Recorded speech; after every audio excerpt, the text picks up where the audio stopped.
Good morning friends. आज हम लोग इंटीजर्स और होल नंबर्स का थ्योरी स्टार्ट करते हैं। तो सबसे पहले हम नंबर्स के बारे में जान लेते हैं, क्योंकि जब भी हम कोई क्वेश्चन सॉल्व करेंगे हमें नंबर्स की ज़रूरत पड़ेगी। ठीक है। तो सबसे पहले हम जानते हैं कि जो हमारे नंबर्स हैं, नंबर्स क्या हैं। बेसिकली जो हम लोग काउंटिंग के लिए यूज़ कर रहे हैं वो सारे हमारे नंबर्स हैं। ठीक है। जैसे हमारे पास 1 टॉय है, तो अगर हम उसे नंबर में डिनोट करेंगे तो वो क्या आएगा, हमारा 1। हमारे पास 2 टॉयज़ गिवन है, तो नंबर में डिनोट करेंगे, क्या डिनोट करेंगे, 2। ठीक है। तो बेसिकली जो हम लोग काउंटिंग के लिए यूज़ करते हैं वो हमारे क्या कहलाते हैं, नंबर्स। अब नंबर्स के डिफरेंट टाइप्स होते हैं। नंबर्स हमारे के कई पैटर्न हैं, तो उन पैटर्न को हम देख लेते हैं नंबर्स के। नंबर्स हमारे 3 टाइप के होते हैं। बेसिकली पहला हमारा होता है नेचुरल नंबर्स, सेकंड हमारा है होल नंबर्स और थर्ड हमारा है इंटीजर्स। नेचुरल नंबर्स क्या है, स्टार्टिंग फ्रॉम 1 से इनफाइनाइट के बीच के जो भी नंबर एग्जिस्ट करेंगे वो हमारे क्या होंगे, नेचुरल नंबर। ठीक है। बेसिकली अगर हम देखें, यही हम काउंटिंग के लिए यूज करते हैं। 1 टू इनफाइनाइट ही हम सारे काउंटिंग के लिए यूज करते हैं। तो नेचुरल नंबर को ही हम लोग क्या कहते हैं, काउंटिंग नंबर्स भी कहते हैं। तो हम नेचुरल नंबर्स बोलें या फिर काउंटिंग नंबर्स बोलें, हमारा सेम रिप्रेजेंटेशन रहेगा, कोई डिफरेंस नहीं होगा। ठीक है। होल नंबर्स क्या होते हैं, नेचुरल नंबर में हम जीरो और ऐड कर देते हैं। नेचुरल नंबर में जीरो और ऐड करना है। नेचुरल नंबर हमने क्या पढ़ा था, 1 टू इनफाइनाइट। तो अगर हम बेसिकली होल नंबर्स देखें तो होल नंबर्स क्या हो जाएंगे, 1 2 3 up to infinite. Natural number में हमने जीरो और ऐड कर दिया, तो हमारा क्या बन गया, होल नंबर्स। ठीक। अब हमारा नेक्स्ट कॉन्सेप्ट है इंटीजर्स का। इंटीजर्स क्या होते हैं, अब जो हमारे नेचुरल नंबर है, नेचुरल नंबर हमारे नेगेटिव भी हो सकते हैं। नेचुरल नंबर को अगर हम नेगेटिव कर दें, ठीक है, तो हमारे नंबर्स क्या बनेंगे, -1 -2 -3 -4 अप टू माइनस इनफाइनाइट। ठीक। बीच में एक नंबर आएगा हमारा जीरो, और सारे natural number 1 2 3 4 up to infinite, ये पूरा हमारा कलेक्शन कहलाता है इंटीजर्स का। जैसे ये हमारी नंबर लाइन है, ये हमारा जीरो है। नंबर लाइन के इस साइड के जो भी नंबर्स आएंगे सारे हमारे निगेटिव इंटीजर्स हैं, -1 -2 -3 -4 -5 up to minus infinite. Number line के जीरो के इस साइड जो भी नंबर आएंगे वो हमारे क्या आएंगे, पॉजिटिव नंबर्स आएंगे, 1 2 3 4 5 6 अप टू इनफाइनाइट। ठीक है। तो इंटीजर्स हमारे क्या होंगे, माइनस इनफाइनाइट से प्लस इनफाइनाइट के बीच के जो भी नंबर एग्जिस्ट करेंगे वो हमारे क्या हैं, इंटीजर्स। ठीक है। ये हमारे क्या कहलाएंगे, ये हमारे हैं निगेटिव इंटीजर्स।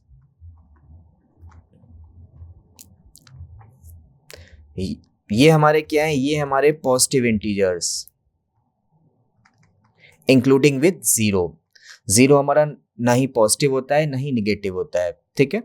तो इंटीजर्स हमें क्या मिले, माइनस इनफाइनाइट से प्लस इनफाइनाइट के बीच में जितने भी नंबर एग्जिस्ट कर रहे हैं सारे हमारे क्या हैं, इंटीजर्स। अब चलते हैं, ये हमारे पास नेचुरल नंबर की जो बेसिक डेफिनेशंस है वो हैं। ये क्या है हमारे पास, natural numbers are the special numbers we use for counting things. Counting के लिए जो हम यूज करते हैं वो हमारे क्या कहलाते हैं, natural numbers. They start with the number 1। जो हमने बैक स्लाइड में समझाया था, ये हमारे 1 से स्टार्ट होते हैं। तो 1 से इनफाइनाइट के बीच के जो भी नंबर है वो हमारे क्या है, नेचुरल नंबर। दूसरा हमारा क्या था, whole numbers. Whole numbers includes all numbers and zero. वही जो बताया था, अगर हम नेचुरल नंबर में जीरो और ऐड कर देते हैं तो हमारा क्या बन जाता है, होल नंबर का कॉन्सेप्ट, 0 1 2 3 4 अप टू इनफाइनाइट। नेक्स्ट हमारा कॉन्सेप्ट था इंटीजर्स का।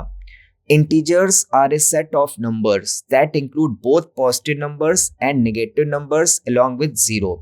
ये हमारे क्या है, पॉजिटिव इंटीजर्स, ये हमारे क्या है, negative integers along with zero, means zero के साथ। तो सारे नेगेटिव इंटीजर्स, सारे positive integers include with zero, ये हमारे क्या है, सारे इंटीजर्स। आगे चलते हैं, ये हमारे इंटीजर्स के टाइप थे। जो हमने पॉजिटिव इंटीजर देखा था 1 टू इनफाइनाइट, नेगेटिव इंटीजर -1 से इनफाइनाइट, और ये जीरो इंटीजर। अब हमारे पास इंटीजर्स की कुछ प्रॉपर्टीज होती है। पहली प्रॉपर्टी क्या है, closure property of addition and multiplication. Second property क्या है, commutative property of addition and multiplication. Third property क्या है, associative property of addition and multiplication. Fourth property है identity element of addition and multiplication. Fifth property है inverse element of addition and multiplication. और six है हमारी distributive property.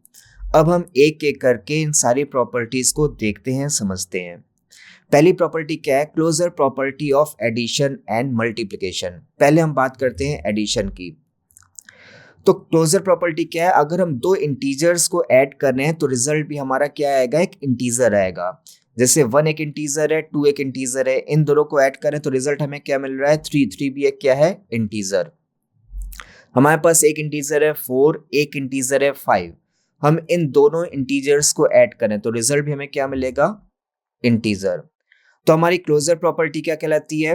When you add two integers the result is always an integer. अगर हम दो integers को add करेंगे तो रिजल्ट भी हमें क्या मिलेगा? एक इंटीजर मिलेगा।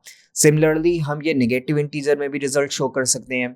जैसे मान लेते हैं हमारे पास नेगेटिव इंटीजर है -3, -2। अगर हम इन दोनों को ऐड करेंगे तो हमें रिजल्ट में क्या मिलेगा? -5, जो कि क्या है? एक इंटीजर। तो हमारी क्लोजर प्रॉपर्टी क्या है? अगर हम एडिशन की क्लोजर प्रॉपर्टी देख रहे हैं तो अगर हम दो इंटीजर्स का सम करेंगे तो जो रिजल्ट मिलेगा वो भी हमें क्या मिलेगा? इंटीजर मिलेगा। अगर यही बात हमें मल्टीप्लिकेशन साइन में शो करनी है तो क्या होगा?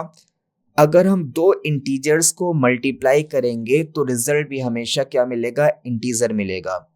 When you multiply two integers, the result is always an integers। अगर हम दो इंटीजर को मल्टीप्लाई कर रहे हैं, फॉर एन एग्जाम्पल हमारे पास एक इंटीजर है 4, एक इंटीजर है 3। इन दोनों इंटीजर को मल्टीप्लाई करेंगे तो हमें रिजल्ट क्या मिलेगा? 12। ऑब्वियसली ये भी हमारा क्या है? एक इंटीजर है, पॉजिटिव इंटीजर है। ठीक है। अगर हम दोनों नेगेटिव इंटीजर्स लेते हैं, -4 इंटू -3, ये हमारे क्या है? दोनों नेगेटिव इंटीजर्स। दोनों नेगेटिव इंटीजर्स को मल्टीप्लाई करने पे रिजल्ट हमें क्या मिल रहा है? 12। ये भी एक इंटीजर है और यही हमारी क्लोजर प्रॉपर्टी है। अगर दो इंटीजर्स को मल्टीप्लाई कर रहे हैं तो जो रिजल्ट मिलेगा वो भी हमें क्या मिलेगा? एक इंटीजर मिलेगा। अगर हम एक पॉजिटिव इंटीजर ले रहे हैं, एक नेगेटिव इंटीजर ले रहे हैं, अगर हमारे पास एक पॉजिटिव इंटीजर है 4, एक नेगेटिव इंटीजर है -3, तो रिजल्ट हमें क्या मिल रहा है? -12। ये भी हमारा क्या है? एक इंटीजर है। ये हमारा पॉजिटिव इंटीजर है, ये भी हमारा पॉजिटिव इंटीजर है और ये हमारा निगेटिव इंटीजर है। हमने इंटीजर्स के जब टाइप्स पढ़े थे, हमारे पॉजिटिव इंटीजर्स थे, नेगेटिव इंटीजर्स था इंक्लूडिंग विद 0। तो ये पहला हमारा फर्स्ट पॉजिटिव इंटीजर और थर्ड हमारा क्या है? Negative integer. तो क्लोजर प्रॉपर्टी एडिशन की क्या कहेगी? अगर हम दो इंटीजर्स को ऐड कर रहे हैं तो रिजल्ट भी हमें क्या मिलेगा? एक इंटीजर। मल्टीप्लिकेशन की क्लोजर प्रॉपर्टी, अगर हम दो इंटीजर्स को मल्टीप्लाई कर रहे हैं तो रिजल्ट हमें क्या मिलेगा? एक इंटीजर मिलेगा। अब हम चलते हैं commutative property of addition. Changing the order of adding integers does not affect the sum. अगर हम दो इंटीजर को ऐड कर रहे हैं और अगर हम उनका ऑर्डर चेंज कर रहे हैं तो उसके रिजल्ट में कोई इफेक्ट नहीं पड़ता है। फॉर एन एग्जाम्पल, अगर हमने लिखा है 1 + 2 और अगर हम लिख रहे हैं 2 + 1, देखिए यहां पे हमने क्या किया है? ऑर्डर चेंज किया है। यहाँ पे पहले 1 लिखा था, फिर 2 लिखा था, यहाँ पे 2 है, फिर 1 है। तो अगर हम ऑर्डर चेंज करें तो रिजल्ट में कोई इफेक्ट नहीं पड़ रहा है। देखें, इसका सम करेंगे हमें क्या मिलेगा? 3। इसका भी सम करेंगे हमें क्या मिलेगा? 3। ठीक है, तो रिजल्ट तो सेम आ रहा है। तो यही कम्यूटेटिव प्रॉपर्टी है कि ऑर्डर का इफेक्ट रिजल्ट पे नहीं पड़ता है। ठीक है, तो यही सेम कॉन्सेप्ट अगर हम मल्टीप्लिकेशन की कम्यूटेटिव प्रॉपर्टी में अप्लाई करेंगे तो वो भी सेम रिजल्ट को फॉलो करेगा। Commutative property of multiplication. Multiplication की कम्यूटेटिव प्रॉपर्टी क्या कहती है? Changing the order of multiplying integers does not affect the product. अगर हम दो इंटीजर्स का मल्टीप्लाई कर रहे हैं और अगर हम उसका ऑर्डर चेंज करते हैं तो उसके रिजल्ट में कोई इफेक्ट नहीं पड़ेगा। इसको एक एग्जाम्पल से देख लेते हैं। अगर हमारे पास लिखा है 4 × 3 या हम लिख रहे हैं 3 × 4, इसका रिजल्ट हमारा इक्वल रहेगा, ऑर्डर का रिजल्ट पर इफेक्ट नहीं पड़ता है। देखें, इसका रिजल्ट क्या आएगा? 12। इसका भी रिजल्ट क्या आएगा? 12। तो ऑर्डर तो मैटर नहीं कर रहा है, रिजल्ट हमारा सेम आ रहा है। सिमिलरली अगर हम कोई नेगेटिव इंटीजर्स ले रहे हैं, -4 × -3 इक्वल टू -3 × -4, ये हमें क्या मिला? 12। ये हमें क्या मिला? 12। तो ऑर्डर चेंज कर रहे हैं, रिजल्ट तो हमारा सेम आ रहा है। एक पॉजिटिव एक नेगेटिव लेके देख लेते हैं। -4 × 3, 3 × -4, -12, -12। तो ऑर्डर चेंज करने पे रिजल्ट पर इफेक्ट नहीं पड़ रहा है। यही हमारी क्या है? Commutative property of multiplication. तो हमने कम्यूटेटिव प्रॉपर्टी एडिशन में पढ़ी, मल्टीप्लिकेशन में पढ़ी। एडिशन में क्या है, ऑर्डर चेंज करने पर अगर हम दो नंबर्स ऐड कर रहे हैं तो ऑर्डर चेंज करने पर रिजल्ट पर इफेक्ट नहीं पड़ता है। मल्टीप्लिकेशन की कम्यूटेटिव प्रॉपर्टी क्या कहती है, अगर हम दो नंबर्स का मल्टीप्लाई कर रहे हैं तो उसका ऑर्डर चेंज करने पर रिजल्ट पर इफेक्ट नहीं पड़ता है। तो ये थी हमारी कम्यूटेटिव प्रॉपर्टी। अब हम आते हैं एसोसिएटिव प्रॉपर्टी ऑफ एडिशन पर। हमारी नेक्स्ट प्रॉपर्टी है एसोसिएटिव प्रॉपर्टी। यहाँ पर अगर हम दो या दो से ज्यादा इंटीजर्स की ग्रुपिंग करेंगे तो भी रिजल्ट पर इफेक्ट नहीं पड़ता है। फॉर एन एग्जाम्पल, जैसे यहाँ पर हमने ग्रुपिंग, हमारे पास यहाँ पर तीन इंटीजर्स हैं ए, बी और सी। यहाँ पर हमने ग्रुपिंग करी है ए और बी की, और यहाँ पे ग्रुपिंग करी है बी और सी की। बट अगर हम तीनों नंबर्स को ऐड करेंगे तो ग्रुपिंग का रिजल्ट पर इफेक्ट नहीं पड़ेगा। ठीक है, इसको हम एक वैल्यूज के थ्रू समझते हैं। हमने ए की वैल्यू ले ली 2, बी की वैल्यू ले ली 4, सी की वैल्यू ले ली 5। अब एक बार हम ए और बी की ग्रुपिंग करते हैं और एक बार हम लोग बी और सी की ग्रुपिंग करेंगे, तो भी हम देखेंगे रिजल्ट पर हमारा कोई इफेक्ट नहीं पड़ेगा। ए प्लस बी, ए की वैल्यू 2, बी की वैल्यू 4, तो ए प्लस बी की वैल्यू क्या हो जाएगी, 2 + 4 6। सी की वैल्यू क्या है 5, ए की वैल्यू यहाँ पे क्या है 2, बी प्लस सी की वैल्यू 5 + 4 9, तो 6 + 5 क्या हुआ 11, 9 + 2 क्या हुआ 11। तो रिजल्ट हमारा सेम आ रहा है। तो यहाँ पर हम क्या देख रहे हैं, ग्रुपिंग का दो या दो से ज्यादा इंटीजर्स हम सम कर रहे हैं, और उस केस में अगर हम ग्रुपिंग कर रहे हैं तो ग्रुपिंग का कोई इफेक्ट नहीं पड़ेगा रिजल्ट में। ठीक है, तो ये थी हमारी एसोसिएटिव प्रॉपर्टी ऑफ एडिशन। अब आते हैं एसोसिएटिव प्रॉपर्टी ऑफ मल्टीप्लिकेशन पर। एसोसिएटिव प्रॉपर्टी ऑफ मल्टीप्लिकेशन भी ग्रुपिंग को फॉलो करती है, बट ये मल्टीप्लिकेशन साइन में फॉलो करेगी। ठीक है, अगर दो या दो से ज्यादा नंबर्स को हम मल्टीप्लाई कर रहे हैं और अगर हम ग्रुपिंग कर रहे हैं तो ग्रुपिंग का इफेक्ट रिजल्ट पर नहीं पड़ेगा। जैसे यहाँ पर हमने तीन इंटीजर्स ले रखे हैं। इंटीजर्स कौन कौन से लिए हैं, ए, बी, सी। तो अगर हम यहाँ पे तीनों नंबर्स को मल्टीप्लाई कर रहे हैं, फाइनली हमारा जो एम क्या है, तीनों नंबर्स का मल्टीप्लाई करना। बट जो हम मल्टीप्लाई कर रहे हैं वो ग्रुपिंग के थ्रू कर रहे हैं। यहाँ पर हमने ग्रुपिंग करी है ए और बी की, यहाँ पे ग्रुपिंग करी है बी और सी की। ठीक है, तो ग्रुपिंग का मल्टीप्लिकेशन में ग्रुपिंग का कोई इफेक्ट नहीं पड़ता है। इसको हम वैल्यूज के थ्रू देख लेते हैं। ए की वैल्यू हमने ली 1, बी की वैल्यू ली 2 और सी की वैल्यू क्या ली 3। अब हम पहले ए इंटू बी को मल्टीप्लाई करते हैं, तो 1 × 2 को मल्टीप्लाई करेंगे, हमें रिजल्ट क्या मिलेगा 2 इंटू सी। सी की वैल्यू हमारे पास क्या है 3, तो इसका रिजल्ट हमें मिल गया 6। तो LHS का रिजल्ट हमें क्या मिल गया है 6। अब हम चलते हैं RHS पर, राइट हैंड साइड। ए की वैल्यू क्या है 1 इंटू बी इंटू सी, बी की वैल्यू 2, सी की वैल्यू 3, तो ये रिजल्ट भी हमें क्या मिल गया 6। तो LHS भी रिजल्ट 6 दे रहा है, RHS भी रिजल्ट 6 दे रहा है। मींस ग्रुपिंग का कोई इफेक्ट नहीं पड़ रहा है हमारा मल्टीप्लिकेशन में। ठीक है, तो अगर हम दो या दो से ज्यादा इंटीजर्स का मल्टीप्लाई कर रहे हैं, मिनिमम हमारे पास 3 इंटीजर्स होने चाहिए। 3 या 3 से ज्यादा इंटीजर्स की अगर हम ग्रुपिंग कर रहे हैं और मल्टीप्लाई कर रहे हैं तो रिजल्ट में कोई इफेक्ट नहीं पड़ेगा। ठीक है, तो ये थी हमारी एसोसिएटिव प्रॉपर्टी ऑफ मल्टीप्लिकेशन। अब हम चलते हैं नेक्स्ट प्रॉपर्टी। नेक्स्ट प्रॉपर्टी है हमारी आइडेंटिटी एलिमेंट ऑफ एडिशन। ठीक है, आइडेंटिटी प्रॉपर्टी क्या कहता है, the identity element for addition is 0। जो एडिशन का आइडेंटिटी एलिमेंट होता है वो 0 होता है। अब बेसिकली ये 0 कैसे आया है, किस कारण से आया, उस पर हम डिस्कस करते हैं। जैसे हमें मान लेते हैं कोई इंटीजर गिवन है 5, ये एडिशन के हम फाइंड कर रहे हैं, तो साइन कौन सा यूज होगा, प्लस। ठीक, अभी यहाँ पर हमारा आइडेंटिटी एलिमेंट आएगा। आइडेंटिटी एलिमेंट क्या होता है, अगर हम उसको किसी नंबर में ऐड कर रहे हैं तो हमें फिर से वही सेम नंबर मिलना चाहिए। ठीक है, तो आइडेंटिटी एलिमेंट क्या हुआ, अगर उसको हम किसी इंटीजर में ऐड कर रहे हैं तो वही हमें सेम इंटीजर मिलना चाहिए। जैसे 7, अगर इसको हम आइडेंटिटी एलिमेंट से ऑपरेट कर रहे हैं तो हमें वही इंटीजर मींस 7 ही मिलना चाहिए।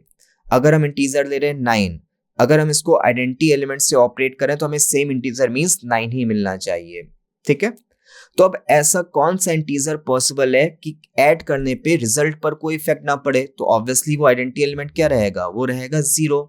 क्योंकि अगर जीरो को हम किसी नंबर में ऐड करते हैं तो रिजल्ट में कोई इफेक्ट नहीं पड़ता है। भाई 5 में जीरो को ऐड करेंगे रिजल्ट 5 ही रहेगा, 7 में जीरो ऐड करेंगे रिजल्ट 7 रहेगा, 9 में जीरो ऐड करेंगे रिजल्ट 9 रहेगा।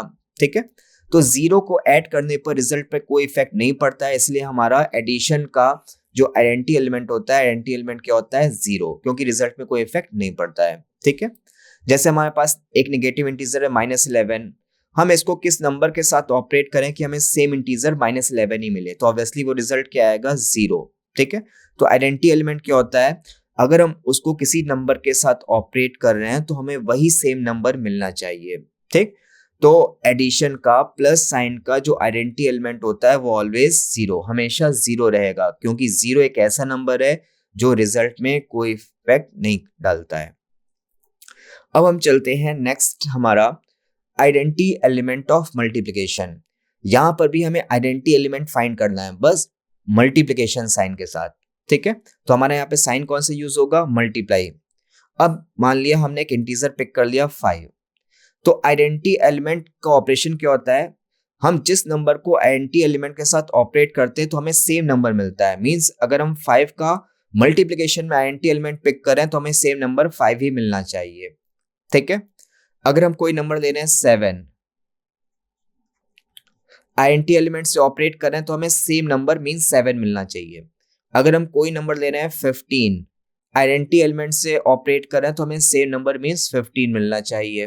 ठीक है, तो अगर हम मल्टीप्लिकेशन में देखें कि किस नंबर का मल्टीप्लिकेशन करने पर रिजल्ट में कोई इफेक्ट नहीं पड़ता है, तो ऑब्वियसली वो नंबर क्या रहेगा, 1, क्योंकि 1 का नंबर किसी भी नंबर में मल्टीप्लाई करेंगे तो रिजल्ट हमेशा सेम मिलेगा।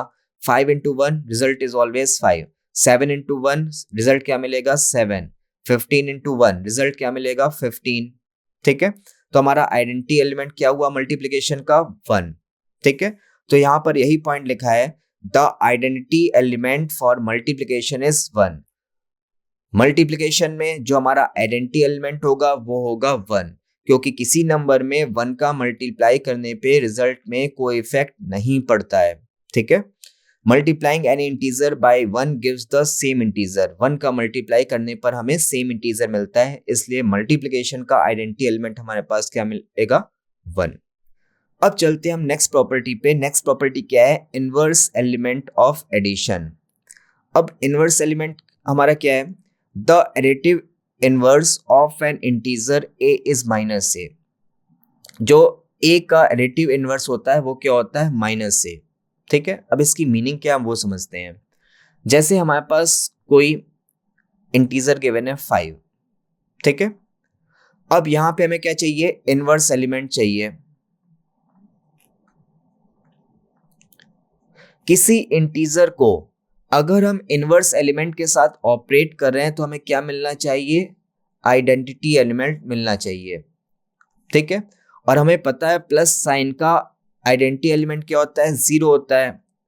मींस 5 के को जब हम इनवर्स एलिमेंट के साथ ऑपरेट करेंगे तो हमें प्लस का आइडेंटिटी एलिमेंट मींस 0 मिलना चाहिए।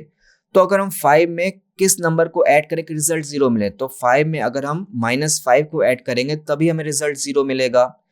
तो यही हमारा कॉन्सेप्ट रहता है इनवर्स एलिमेंट ऑफ एडिशन का। तो अगर हम कोई पॉजिटिव इंटीजर ले रहे हैं तो उसका इनवर्स एलिमेंट हमेशा क्या मिलेगा, माइनस में। यही पर ये पॉइंट लिखा है, the additive inverse of N integer a is -a।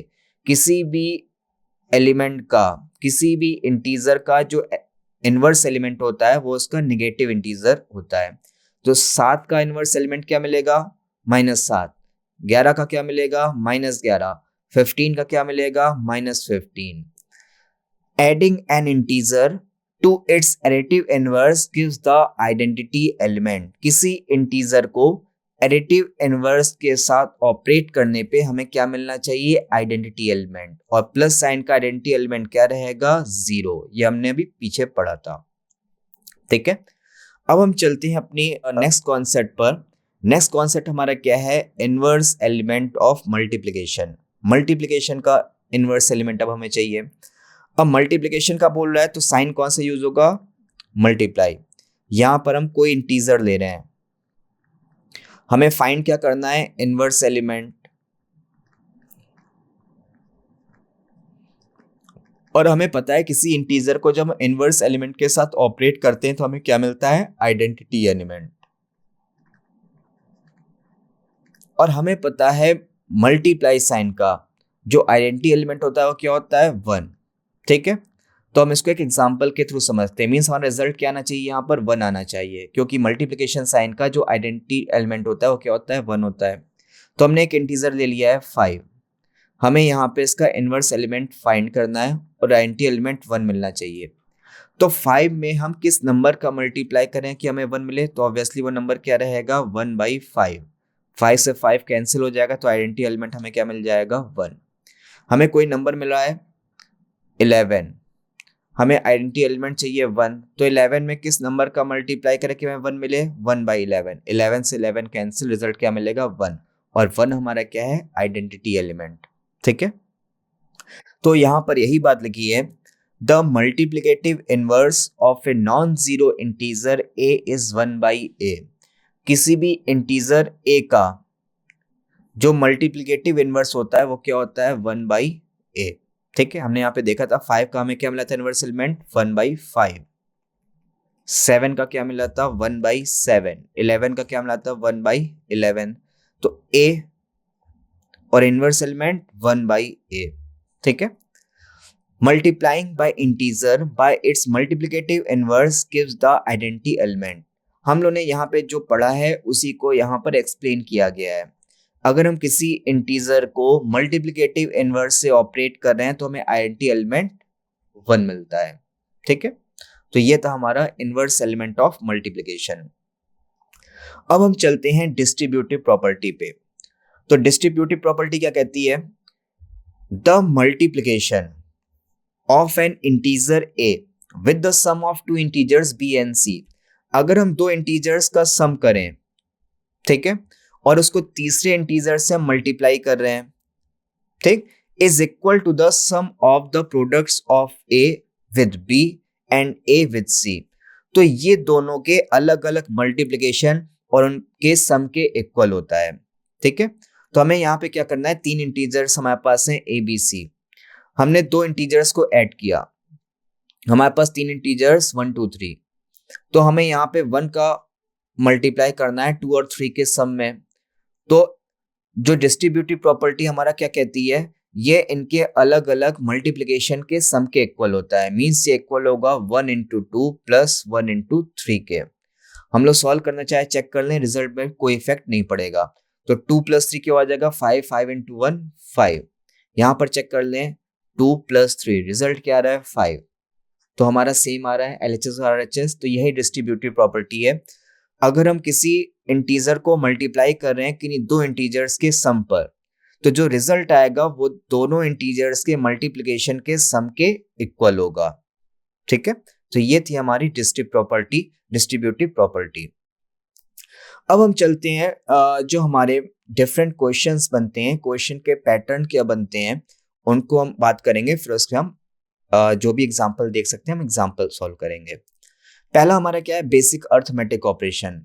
जो हमारे पास बेसिक इक्वेशंस बनती हैं वो हमारा आएगा बेसिक अर्थमेटिक ऑपरेशन पर।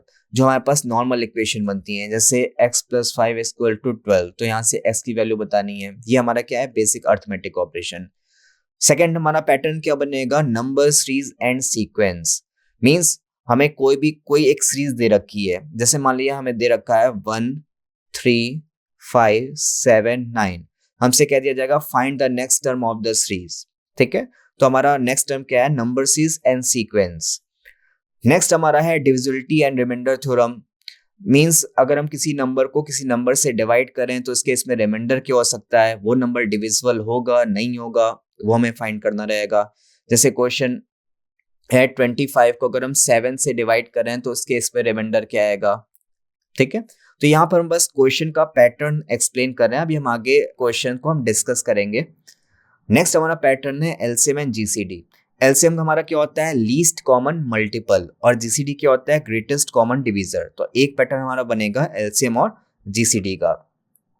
नेक्स्ट हमारा पैटर्न क्या है, fraction and multiple. Fraction means fraction हमारे p/q के फॉर्म में होते हैं। ठीक है,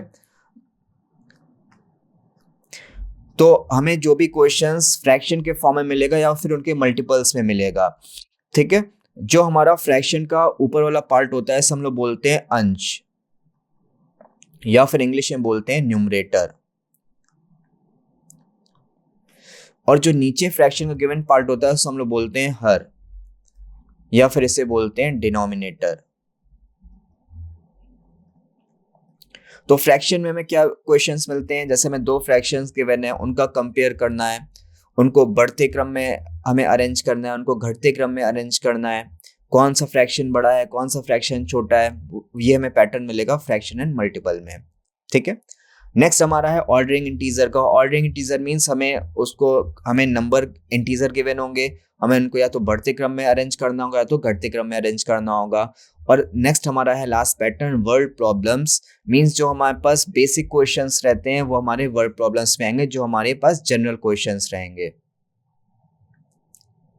तो इतने हमें पैटर्न हमें इस यूनिट में देखने हैं।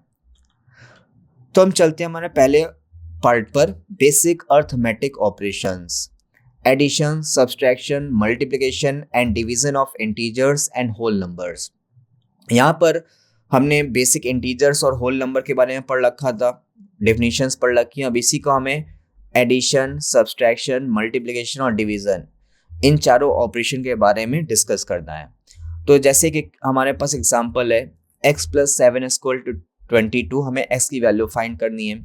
तो हमें पता है जब हम इसको दूसरी साइड ले जाते हैं तो हमारा साइन चेंज हो जाता है। तो अगर हम 7 को अपोजिट साइड ले जाएंगे तो हमारे क्या हो जाएगा -7। तो यहाँ से x की वैल्यू क्या मिलेगी 15। यहाँ पर ये पूरा डिटेल्ड सॉल्यूशन दे रखा है। Subtract 7 from both sides to isolate the term with x।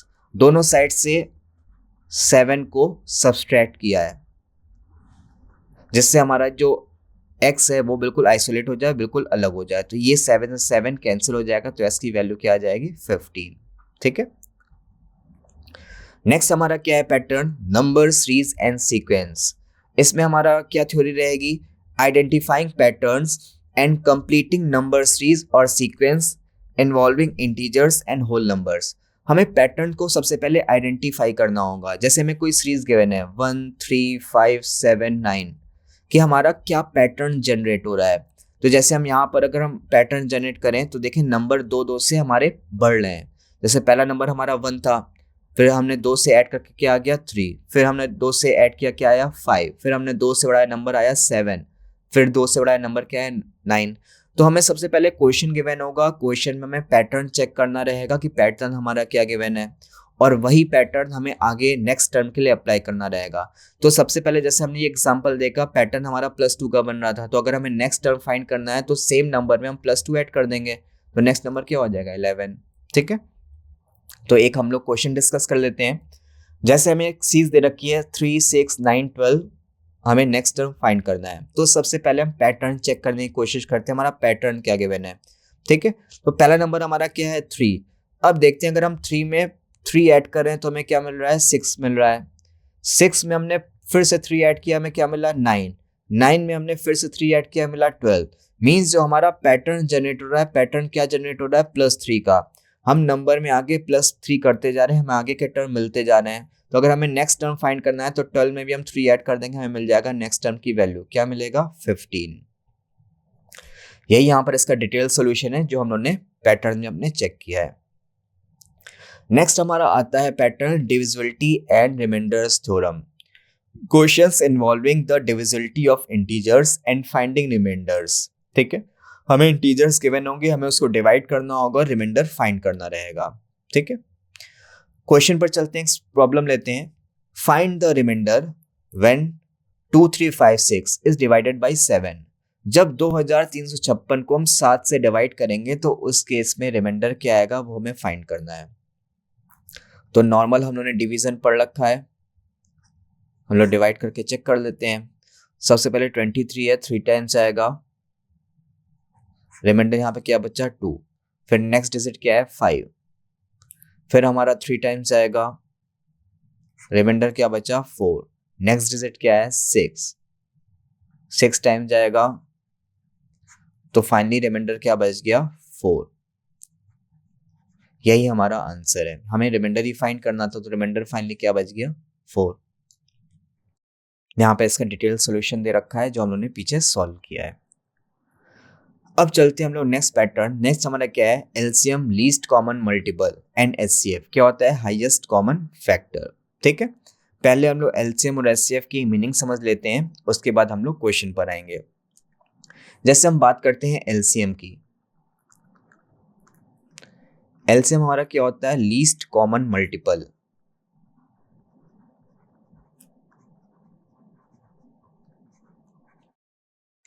अगर हम बात करते हैं जीसीडी की, जीसीडी क्या होता है, ग्रेटेस्ट कॉमन डिवीजर।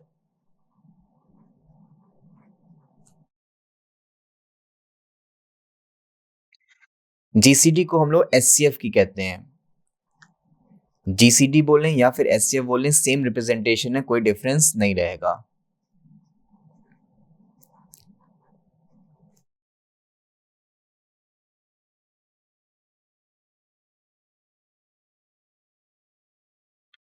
अब जैसे हमें दो नंबर दे रखे हैं, दो नंबर का हमें एलसीएम फाइंड करना है या फिर दो नंबर का एचसीएफ फाइंड करना है। जैसे यहाँ पर हमें क्वेश्चन में 12 और 18 दे रखा है, इन्हीं दो नंबर से हम समझ लेते हैं। हमें इन दोनों नंबर्स का एलसीएम फाइंड करना है और इन्हीं दोनों नंबर्स का हमें एचसीएफ फाइंड करना है। एलसीएम को हम लोग हिंदी में बोलते हैं लघुत्तम समापवर्त और एचसीएफ या फिर जीसीडी को बोलते हैं महत्तम समापवर्त। ठीक है, तो सबसे पहले हमें जो नंबर्स दे रखे हैं उनके फैक्टर्स करेंगे, उनके गुणनखंड करेंगे। तो अगर हम जैसे 12 है, 12 को हम लोग क्या लिख सकते हैं, 6 इंटू 2 लिख सकते हैं। 18 को क्या लिख सकते हैं, 6 इंटू 3 लिख सकते हैं। तो सबसे पहले में जो भी नंबर गिवन रहेंगे हमें क्या करना रहेगा, उनके फैक्टर्स करना रहेगा। ठीक, अब देखें एलसीएम में हम लोग जब एलसीएम फाइंड करते हैं तो क्या लेते हैं, एलसीएम में हमारे कॉमन फैक्टर्स तो आएंगे, साथ में एक्स्ट्रा फैक्टर्स भी काउंट होते हैं। ठीक है, अगर हम बात करें एलसीएम की, एलसीएम में हमारे कॉमन फैक्टर तो आएंगे, common factors as well as extra factors.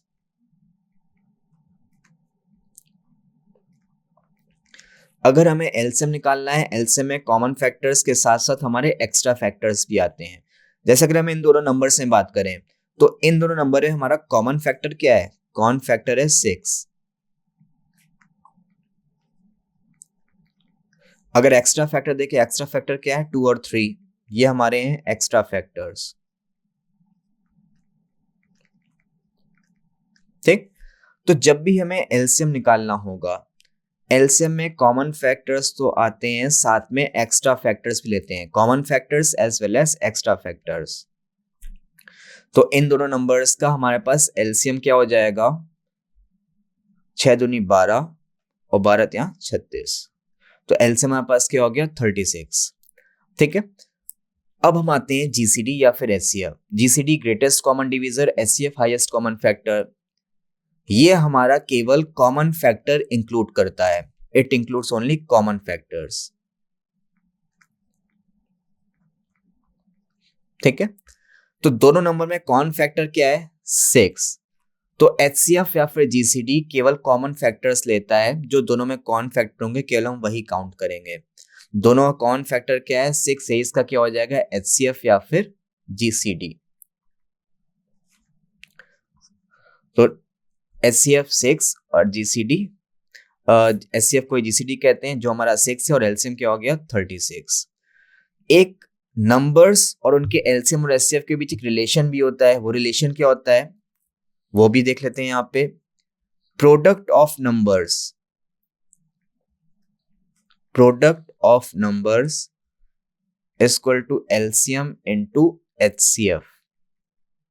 Product means multiplication, किन्हीं दो नंबर का मल्टीप्लिकेशन उनके एलसीएम और उनके एचसीएफ के मल्टीप्लिकेशन के बराबर होता है। ठीक है, तो यहाँ पे हमने नंबर्स क्या ले रखे थे, नंबर्स ले रखे थे 12 और 18। तो product of numbers means number का मल्टीप्लिकेशन, उनके एलसीएम, एलसीएम कितना आया 36, और उनके एचसीएफ, एचसीएफ क्या आया 6। एलसीएम और एचसीएफ के मल्टीप्लिकेशन के इक्वल होता है। एक बार चेक कर लेते हैं हम लोग फैक्टर्स के थ्रू। तो 36 को हम लोग क्या लिख सकते हैं, 12 इंटू 3, और ये 6 और है, तो ये तो 12 ऐसे ही रहा, 6 इंटू 3 कितना हो गया 18। LHS में भी 12 इंटू 18, RHS में भी 12 इंटू 18, तो दोनों साइड की वैल्यू क्या है इक्वल। तो नंबर और उनके एलसीएम और एचसीएफ के बीच रिलेशन है, रिलेशन क्या है, product of numbers equal to LCM into HCF. दो नंबर्स का मल्टीप्लिकेशन उनके एलसीएम और उनके एचसीएफ के मल्टीप्लिकेशन के बराबर होता है। ठीक है, यहीं पर इसका डिटेल्ड सॉल्यूशन दे रखा है जो हम लोगों ने पीछे समझ रखा है। अब हमारा नेक्स्ट टाइप क्या है, factors and multiples. Identifying factors and multiples of integers and whole number. हमें अब फैक्टर्स आइडेंटिफाई करना होगा, हमें मल्टीपल इंटीजर्स गिवन होंगे। ठीक है, list all the factors of 24। हमें 24 के सारे फैक्टर्स पिक करने हैं। ठीक है, फैक्टर्स की मीनिंग, फैक्टर वो नंबर होता है जो गिवन नंबर को कंप्लीटली डिवाइड करेगा। ठीक है, पूर्ण रूप से विभाजित करेगा। जैसे सबसे पहला फैक्टर हमारा पास होता है 1। 1 को हम लोग बोलते हैं यूनिवर्सल फैक्टर। क्या बोलते हैं, यूनिवर्सल फैक्टर। 1 सारे नंबर का फैक्टर होता है। 1 एक ऐसा नंबर है जो सारे नंबर को डिवाइड करता है, इसीलिए 1 को हम लोग क्या बोलते हैं, यूनिवर्सल फैक्टर। मींस 1 सारे नंबर का फैक्टर होगा। ठीक है, तो 24 का पहला फैक्टर हमें क्या मिल गया, 1। नेक्स्ट फैक्टर क्या मिलेगा, नेक्स्ट फैक्टर मिलेगा 2। भाई 2 भी 24 को कंप्लीटली डिवाइड करता है, तो नेक्स्ट फैक्टर क्या मिला, 2। ठीक है, नेक्स्ट फैक्टर हमें क्या मिलेगा, 3। 3 की टेबल में भी 24 आता है। ठीक है, 3 अट्ठे 24, तो नेक्स्ट फैक्टर क्या मिल गया, 3। नेक्स्ट फैक्टर क्या मिलेगा, 4। 4 की टेबल में भी 24 आता है, तो नेक्स्ट फैक्टर 4। 6 की टेबल में भी 24 आता है, तो नेक्स्ट फैक्टर 6।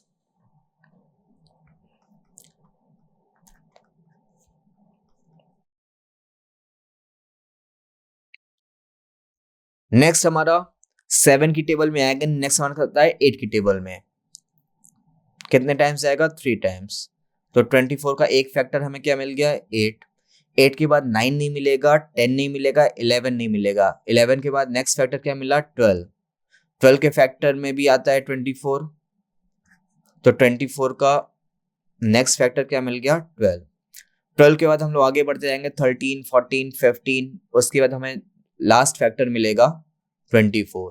24 की टेबल में भी 24 आता है, 24 ज़ा 1 इंटू 24। तो हमारे पास 24 के सारे फैक्टर्स क्या हो गए, 1, 2, 3, 4, 6, 8, 12 एंड 24। यहाँ पर इसका पूरा प्रॉपर सोल्यूशन दे रखा है। हमें 24 के सारे फैक्टर्स पिक करने हैं।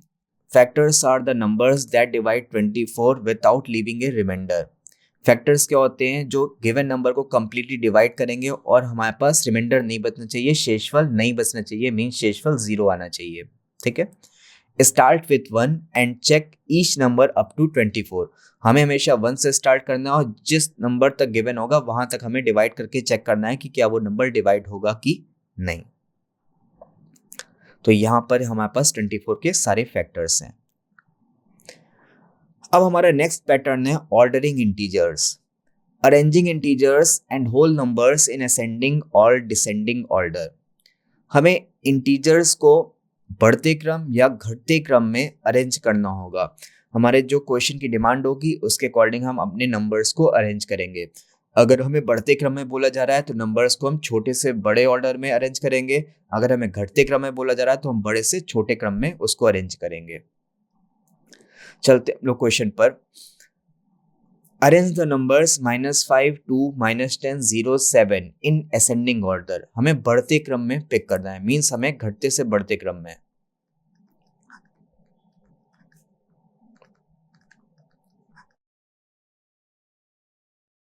मीन्स सबसे पहले सबसे छोटा नंबर आएगा, फिर उससे बड़ा, फिर उससे बड़ा, एंडिंग में सबसे बड़ा नंबर आएगा।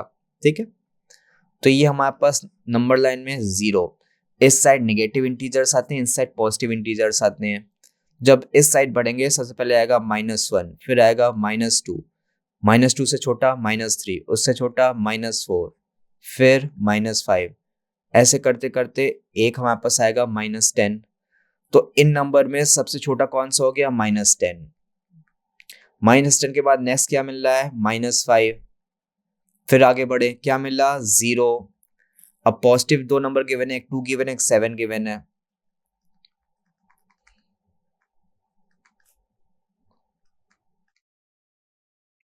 तो 0 के बाद इस साइड हमारा बढ़ता क्रम है, तो फिर क्या आ रहा है हमारा 2 आ रहा है, फिर हमारा क्या आ रहा है 7 आ रहा है।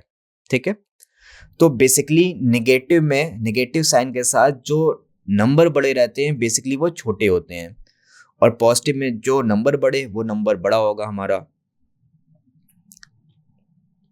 यहाँ पे इसका डिटेल्ड सॉल्यूशन गिवन है।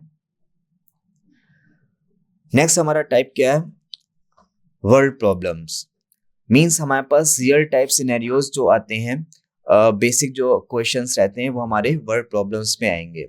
फॉर एन एग्जांपल, जैसे हमें क्वेश्चन दे रखा है, if the price of an item is 35, किसी हमें प्राइस का आइटम दे रखा है 35, एंड यू पे विथ ए ₹50 बिल, और हमने 50 रुपए बिल उसको पे किया है, how much change will you receive, तो हमें कितना चेंज मिलेगा। भाई हम गए दुकान पर, हमें 35 रुपए का सामान खरीदना है, हमने 35 रुपए का सामान खरीदा और हमने दुकानदार को 50 रुपए दिए, तो दुकानदार हमें कितना रिटर्न कर देगा, 50 हमने दे रखे हैं, 35 का सामान है, तो दुकानदार हमें रिटर्न कितना करेगा, 15 रुपीज।